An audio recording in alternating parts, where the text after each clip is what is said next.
Hello guys, कैसे आप लोग? उम्मीद करता हूँ बढ़िया होंगे, सही होंगे, जहाँ होंगे खुश होंगे। तो आज का जो वीडियो है वो है मोटा भाई ठग लाइव। चलो वीडियो पहले स्टार्ट कर लेते हैं, डिस्कशन करेंगे बाद में। 3, 2, 1। और दुनिया की सबसे बड़ी पार्टी के अध्यक्ष, जोरदार तालियों के साथ स्वागत कीजिए श्री अमित शाह का।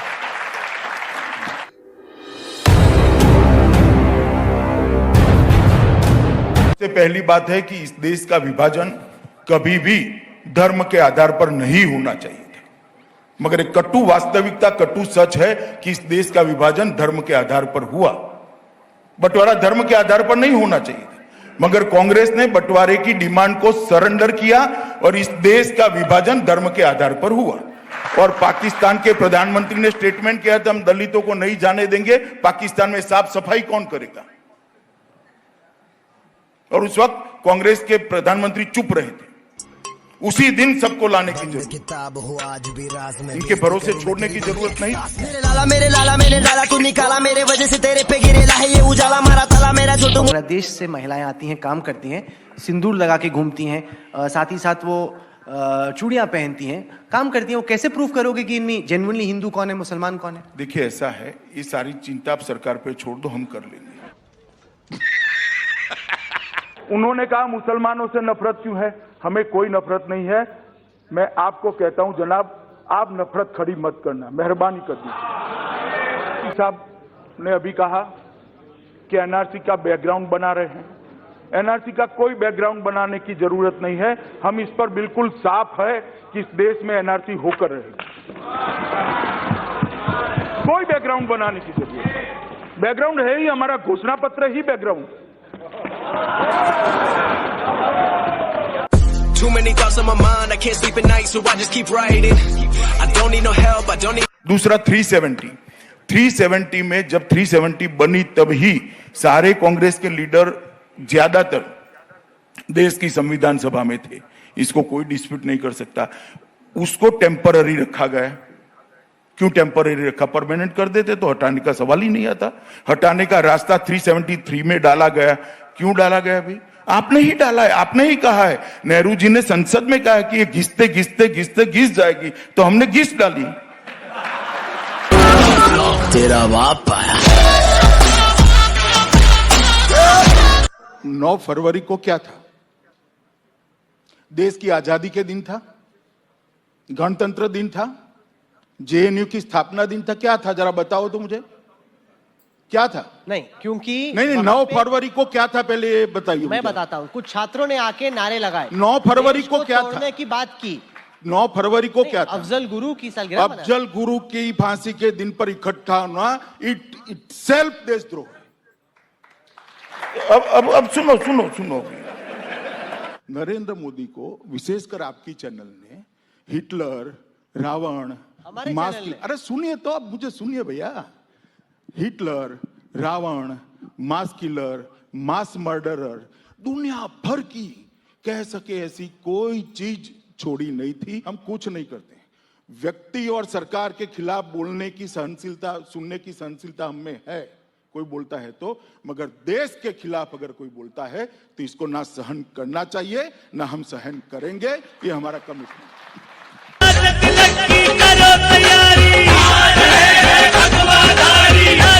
गांधी जेएनयू गए, आपने कहा कि बहुत गलत किया। आपके जी मैं मानता हूं। कुछ लोगों ने कहा कि वो तो देशद्रोही है।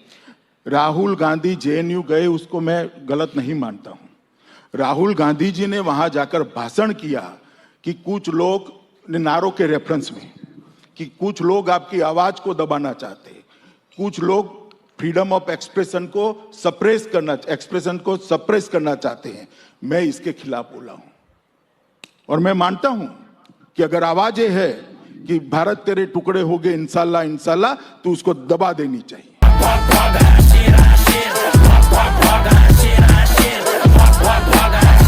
राजा साहब बोल रहे थे, क्यों खड़े नहीं हुए?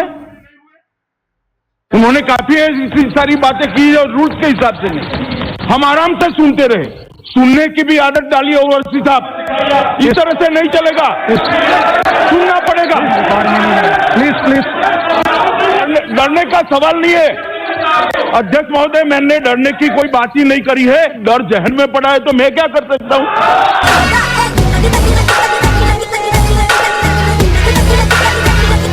माननीय सदस्य दिग्विजय सिंह ने, मैं उनकी गुस्सा समझ सकता हूं। अभी अभी चुनाव हार कर आए तो स्वाभाविक रूप से गुस्सा पड़ा होगा, यहां निकलना भी चाहिए। ठीक है, निकल जाए। मैंने आपको सीधा एड्रेस नहीं किया, मैं सभापति महोदय के माध्यम से ही एड्रेस कर रहा हूं और जवाब तो देना ही पड़ेगा और आपको सुनना भी पड़ेगा।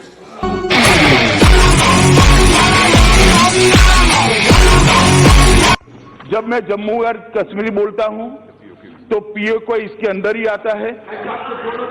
एक सेकंड भाई, सुनिए तो आप मुझे बोलने नहीं देंगे आप। मैं स्पष्ट करता हूं, माननीय मंत्री जी प्लीज। मैं जब जम्मू एंड कश्मीर बोलता हूं, माननीय सदस्य, इसलिए एग्रेसिव हूं कि जम्मू एंड कश्मीर के पीए को आप भारत का हिस्सा नहीं मानते हो क्या? एग्रेसिव ना हो, जान दे देंगे इसके लिए। क्या बात कर रहे हो आप? एग्रेसिव होने की क्या बात कर रहे हो? जान दे देंगे इसके लिए।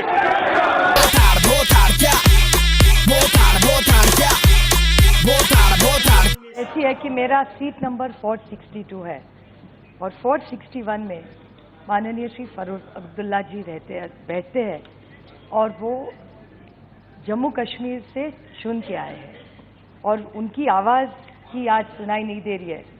एक्चुअली आप मुझे पूछे तो ये हमेशा हिस्ट्री में एक अधूरा डिबेट रहेगा। श्योर।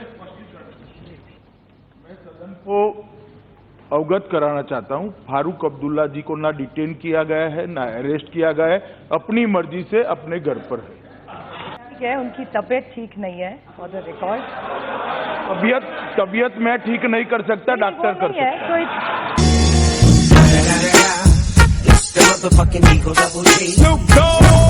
मेरे स्पष्टीकरण के बाद भी बहुत सारे सदस्य कह रहे हैं फारूक साहब नहीं है, इसका दुख है, नहीं है।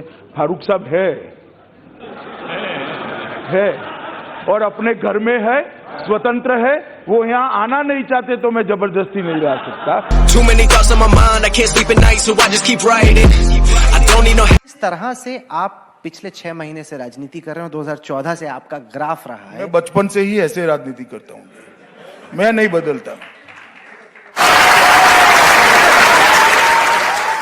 मोदी जी को सफल बनाने में आपने पूरी ताकत लगाई हुई है, इसमें तो कोई दो राय हो ही नहीं सकती। लेकिन मेरा सवाल अमित शाह जी आपसे यह है कि क्या आप अपने आप को एक दिन, जब भी वो दिन आए, भारत के प्रधानमंत्री के तौर पे तेल को निचोड़ोगे तेल नहीं निकलेगा, प्रयास छोड़ दो। कभी ना कभी तो सोचते ही होंगे, जब होम मिनिस्टर बन ही गए हैं तो फिर नहीं, मेरी तो लॉजिकल ही है। मेरी पार्टी सोचेगी ना भैया, आप काहे को इतना कष्ट कर रहे हो? सारे झोलम झाल से दूर हूँ मैं, इसलिए तो मशहूर हूँ मैं। खाना सही समय पे नहीं खा पाता, मजबूर हूँ मैं। और नागरिकता एक केंद्र का विषय है, केंद्र का कानून है। जब देश की दोनों संसद के दोनों सदन इसको पारित करते हैं, वो सारे देश को अप्लाई होता है। किसी को मैं नहीं करूंगा, नहीं करूंगी, ऐसा कोई अधिकार नहीं है। ये हो चुका है और पूरे देश के लिए हो। नहीं, पर पुलिस उनके पास है, प्रशासन आपके पास है। अगर ममता बनर्जी नहीं करेंगी तो पश्चिम बंगाल में क्या होगा? ये आप थोड़ा समय जाने दीजिए ना, मैं भी हूं और आप भी हैं। मेरे पापों का हिसाब आया। आपसे उम्मीद रखती है, इसीलिए आपको 303 भाई, सीटें देश की आई जनता हमसे, कि पार्टी विद द डिफरेंस आप हैं, इसलिए सवाल आपसे पूछे जाएंगे। देश की जनता आपसे उम्मीद रखती है कि आप भी कांग्रेस से कड़े सवाल करो। देश की जनता को हम भी तो मिलते हैं ना राहुल, हम भी जानते हैं देश की जनता आज तक के लिए क्या पूछती है। ऐसा नहीं है भाई, हमारा भी संवाद है जनता उम्मीद करती है। ऐसा ठेका सिर्फ आपके पास नहीं है कि जनता आपसे ही कान में आकर सब कह जाए और हमें न कहे। हमें कहती है, इतनी क्यों पार्शालिटी करते हैं? इसलिए मैंने बता दिया आज आपको।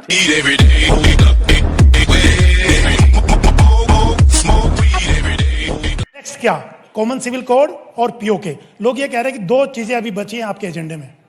अब भाई इतने से ही तेरा चैनल परेशान हो गया है, काहे को आगे ले जा रहे हो यार? छोड़ो ना। चलो भाई, हो गई वीडियो खत्म। ये था हमारे मोटा भाई।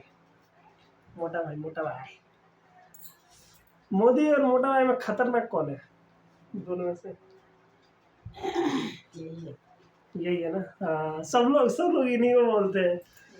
कोई भी ये नहीं बोलता इसका कि दिमाग बोलता है। चाणक्य है ना, इसका दिमाग बोलता है। बीजेपी के चाणक्य है ये। बोलता कम है लेकिन इसका दिमाग बोलता है ज्यादा। मोदी जी बोलते ज्यादा है और चलते इनके इशारे पे हैं। दोनों दोस्त होना हैं, चाहिए अच्छा भी। दोनों दोस्त हैं। आप तो कांग्रेस सपोर्टर हो ना, बीजेपी सपोर्टर? नहीं कि जो अच्छा करेगा उसके ही सपोर्ट करते हैं। कांग्रेस क्या बीजेपी क्या, सब आपस में ही लड़ो। आप हाँ, ये क्या है कि आपस में लड़ते रहते हैं, एक बात पे कोई यही नहीं होता, क्या बोलते हैं उसको, दोनों मिलके एक चीज़ पे सहमति ही नहीं रख सकते। तो चलो भाई, ये थी वीडियो आज की। उम्मीद करता हूँ आप लोग को पसंद आई होगी। आपको मिलते हैं अगली वीडियो में, तब तक के लिए बाय बाय, ख्याल रखिए अपना।